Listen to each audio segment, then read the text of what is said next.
Yesterday, I recorded an entire video, and because I was sick, I feel like I was rambling, and so I decided to attempt to do the video all over again. I haven't decided what I'm going to do yet, so I apologize for the way I look, but I am still pretty much in the throes of. Anyway, let's go to the topic at hand.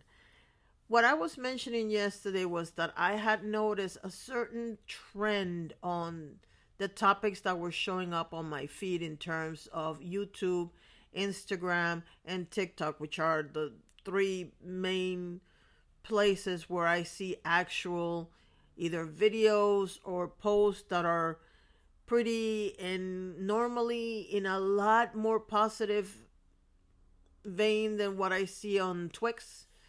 And so I thought it was interesting because I kept seeing the same topic over and over again. Ironically, one of them was on Twix. And I don't know that I'm going to post it here. If I do, I'm going to take the name of the person out. Not because I think they're wrong, but because I don't have their permission to post it. I have a solution to that. If you see their name posted, is because I am going to ask you at the end that you go ahead and go to their website, which I'm going to try to do that today, but I don't know if the tweet tweet is still there because I don't know if that person deleted the thread or not. But the bottom line is there is this conversation going on about a particular situation, and that is how people will like you until they don't because you don't do what they want you to do. We've all heard the expression, people are in your life for a reason, a season, or a lifetime. We've also heard about the law of attraction and how you get more of what you focus on. Personally, I believe that when I see something a lot, it's because my ancestors or whatever you believe in is sending me a message. Whatever of maybe all of this is true, maybe none of it is true, but the reality is this. I have noticed through time, and I have been a witness and a victim, in a sense, of this situation, that when people can get what they want from you, they will stop being your friend. But, there's two ways this can go. They might disappear and ghost you. They might actually tell you why, which I kind of find that more respectable. Or they will go ahead and trash you, whether in your face or behind your back. I find that very interesting. And by the way, this is not all your friends, okay? I mean the ones who disappear. If the ones that the relationship doesn't end well, let's put it that way, okay? I have noticed that there's only three ways this will go. They will actually tell you, I need to separate from this. And most of the times when it doesn't end well because there's some misunderstanding or there's tension, people will tell you that, for their mental health, they have to separate themselves from the situation. I don't have a problem with that because I wish I had the balls to tell people, you know what, my mental health is more important than you.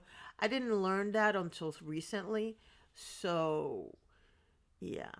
But anyway, I find it very interesting because this happens in real life and on social media. But in social media is where you see the attacks the most. Because as hypocritical as they want to be, they can't hide the fact that they're posting crap about you. Whether you have a sock account or you have friends that tell you,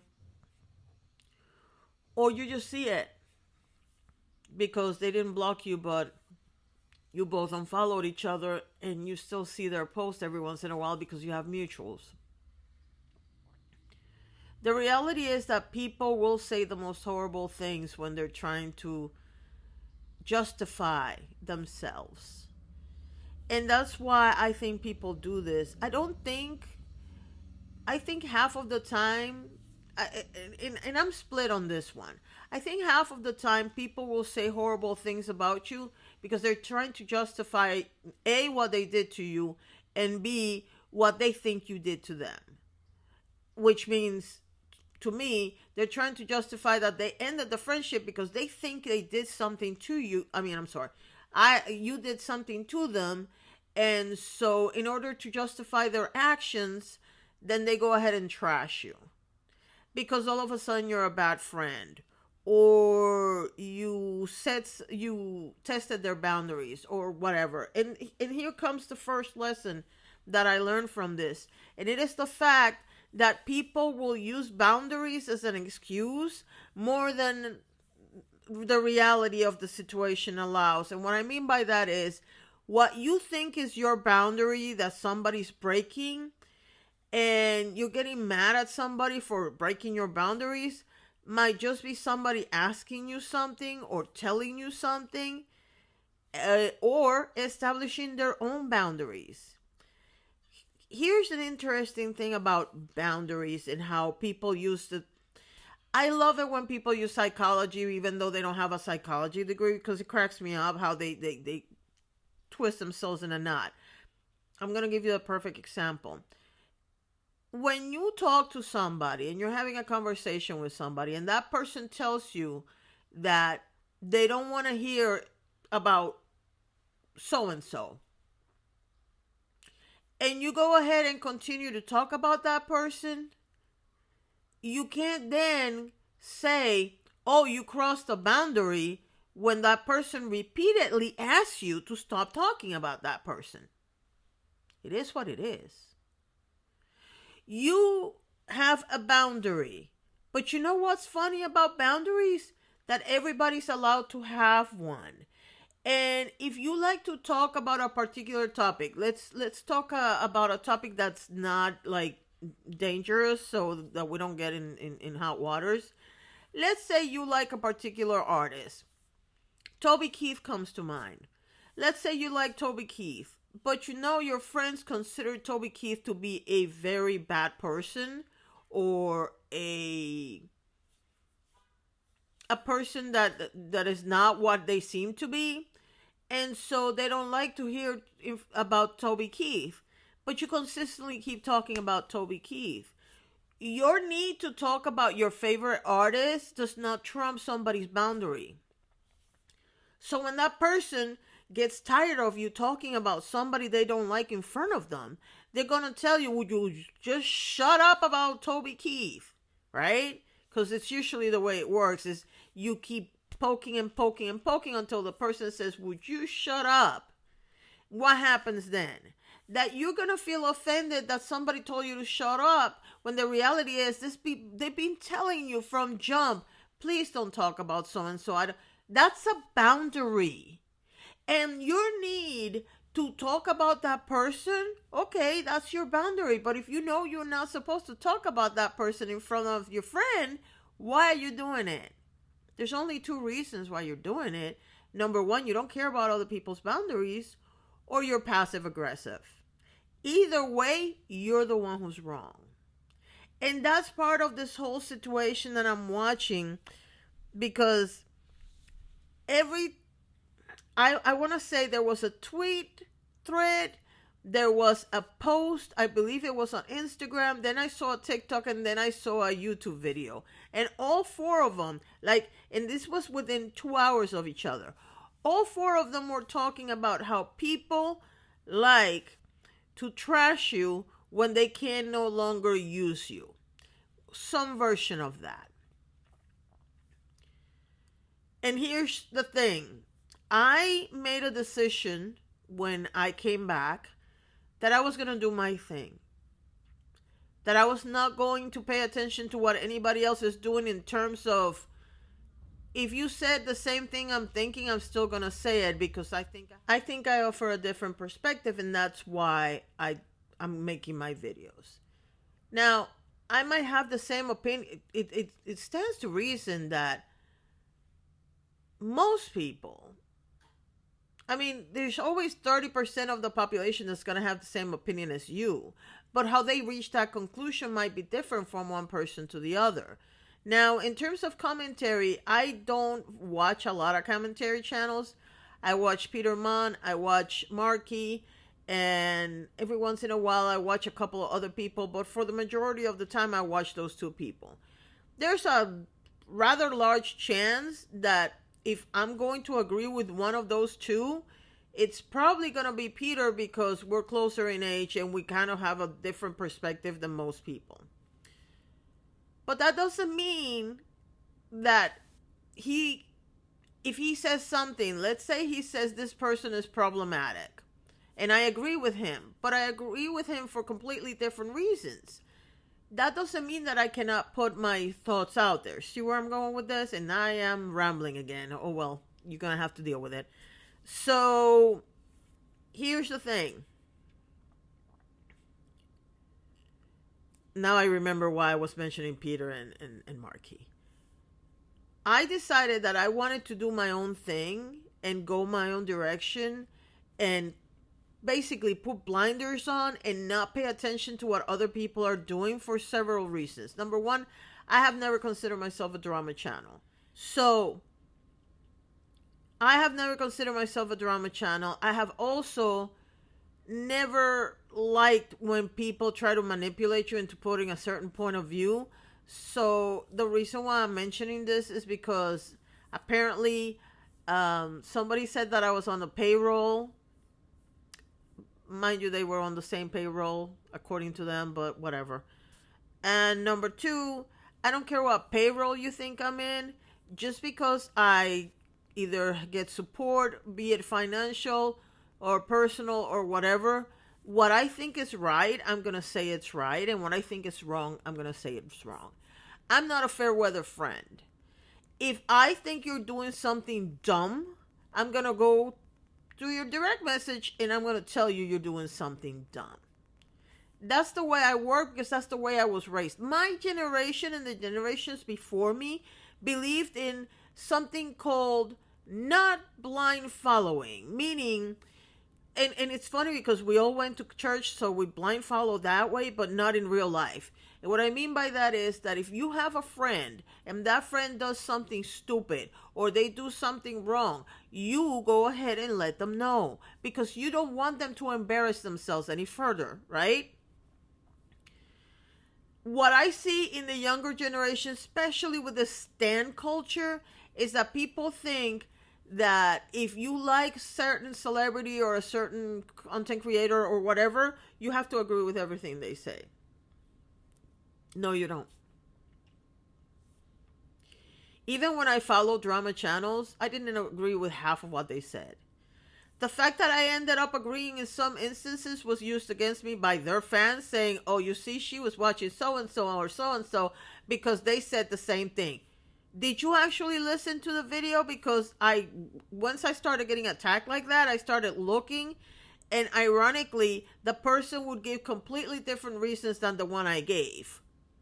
So was I really copying those people? No, I wasn't.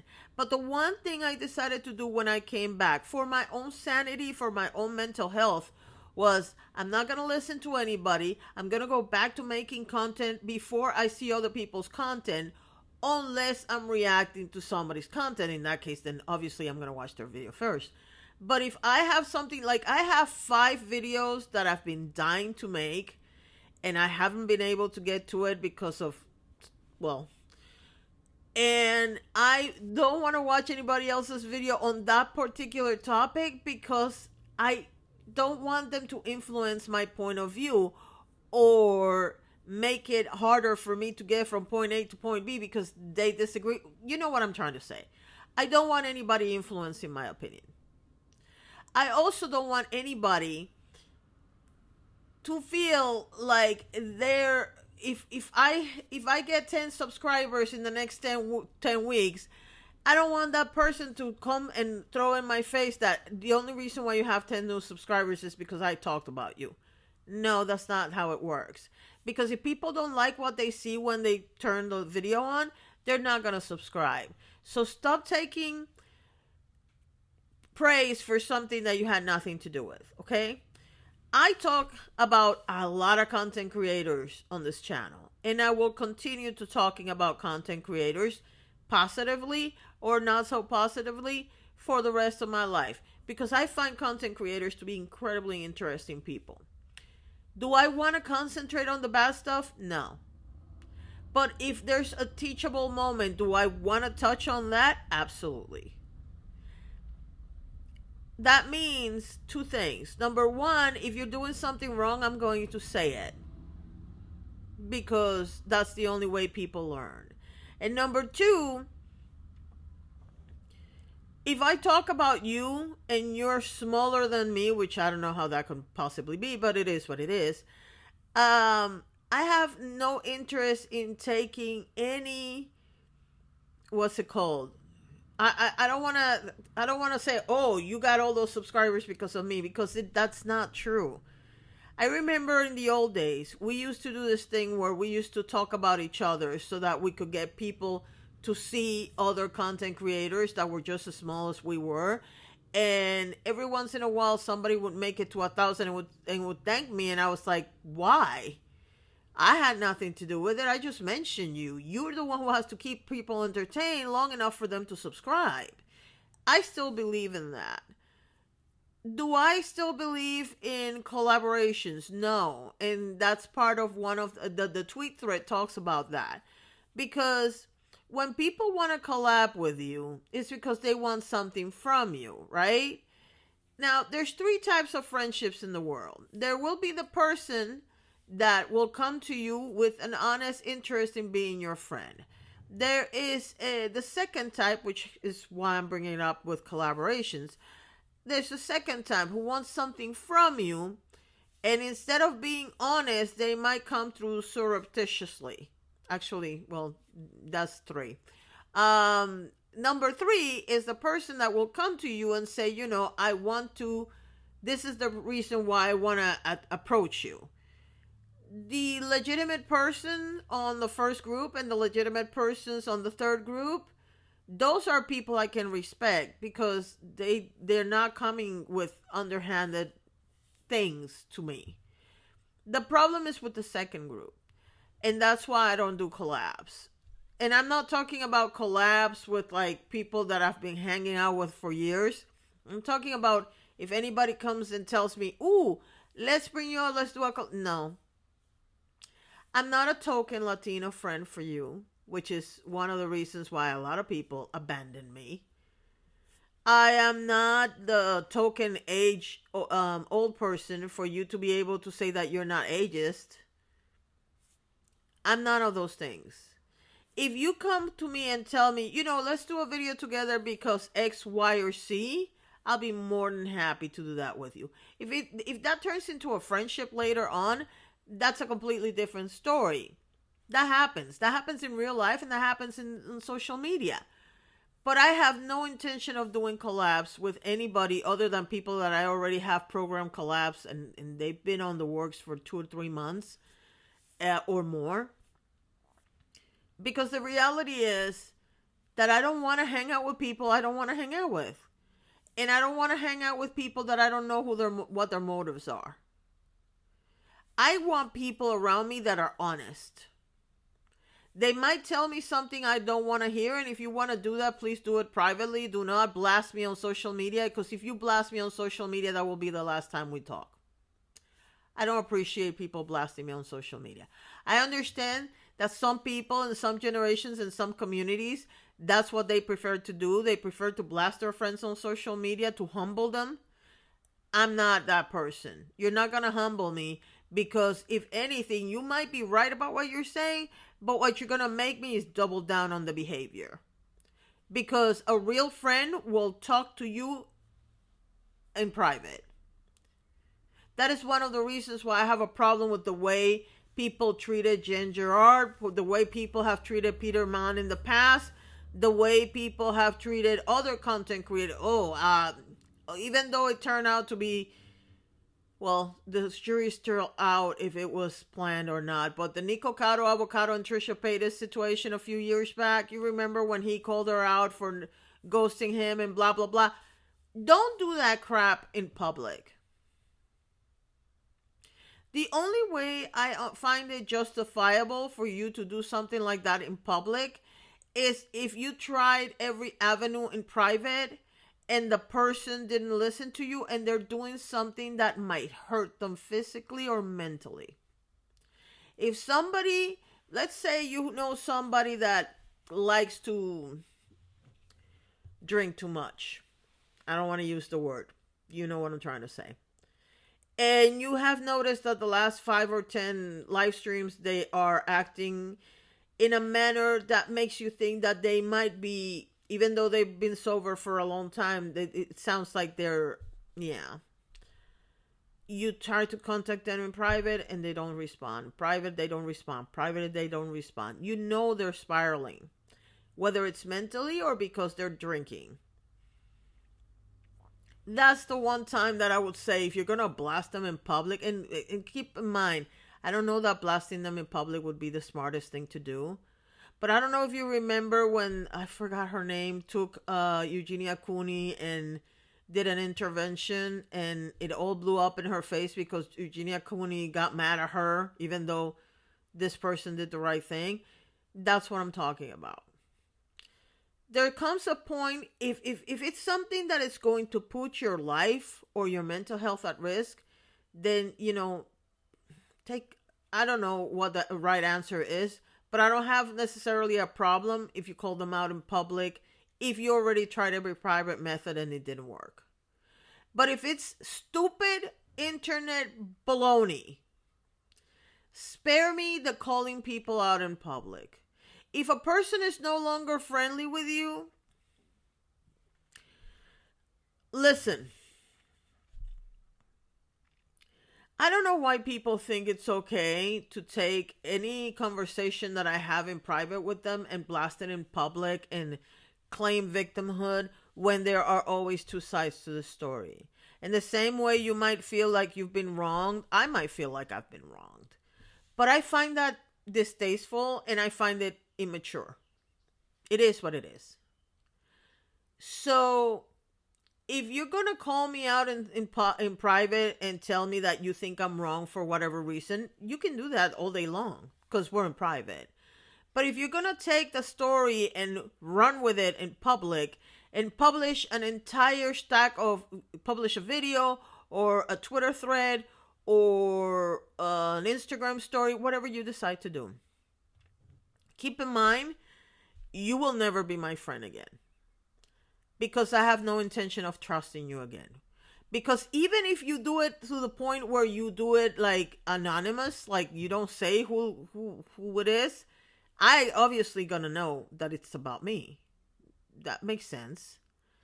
So keep in mind that that is a surefire way of ending the friendship. I don't like that. And people say, well, that's because the millennials grew up on social media. And by the way, I use that excuse too. Millennials grew up on social media, and so they're used to posting everything on. I don't care. From jump, I have said to every single person that's been my friend online and off, you do not blast me in public. If you blast me in public, you're over. That's the reason why I don't want to do collabs with anybody new. I don't want to involve myself with anything new. If I mention a channel, it's because I am watching the channel and I find it interesting or whatever the reason is. But I'm not interested. I'm interested in just having my say, sitting here talking to you guys and going to the comment section and reacting to what you guys say. That's all I'm interested in. This is not a life or death situation for me. I can walk out and never do another video again and I'll be fine. Well, I'll probably still use Instagram and TikTok, but you know what I'm saying. There is no situation that has happened on social media in the last 7 years that deserves the hate that I have received or that people wish me dead, because it's all internet beef and it's stupid. The fact that I used to like Jeffree Star is not a reason for you to ask me to kill myself. Sorry, no, not a reason. People who like James Charles, I have never, historically, everybody knows this, well, everybody that's been here for a while knows this. I've never liked James Charles. Would I wish for his fans to drop dead? No. I wish they would wake up. I wish that they wouldn't allow things that we all know that they wouldn't allow in their own personal lives, but for some reason, because this person is a celebrity, they allow it. It's the same with every celebrity you can think of. It's true with R. Kelly. It's true with Chris Brown. It's true with Kevin Spacey. It's true with oh my God. I was just gonna say somebody and now I forgot their name. Dead or alive, it doesn't matter who it is. I find it incredibly fascinating and annoying when people are willing to sacrifice themselves in the altar of the Twix just for a celebrity that is a millionaire that really can tackle all these things by themselves and you don't need to be defending them. Especially when you know deep down inside that their behavior is wrong. But it is what it is. And so these comments and this post that I saw in the last 4 days reminded me that it's really important for us as human beings and as people that use social media and in real life too, to remember that when somebody treats you wrong or starts trash talking you, especially if it's somebody that was your friend at some point, more often than not, the reason why they do this is because they want to justify their own behavior. And that is absolutely wrong, but it is what it is. Thank you so much for watching. Thank you to my Patreons, and you have a wonderful day.